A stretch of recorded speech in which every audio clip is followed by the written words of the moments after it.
So, yung game last Wednesday, no, March 13. Yung first game, yung Terra Firma tsaka Phoenix, no, nanalo yung Phoenix over Terra Firma.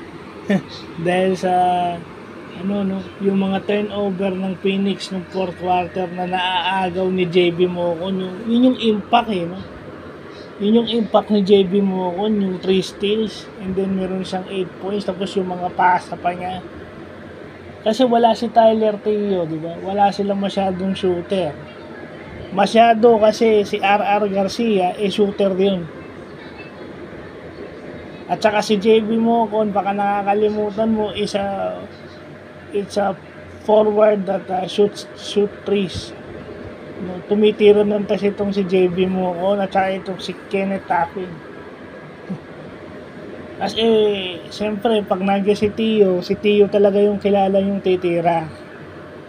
At saka nandiyan pa si RJ Azul na shooter din. Kaya nasabing masyado.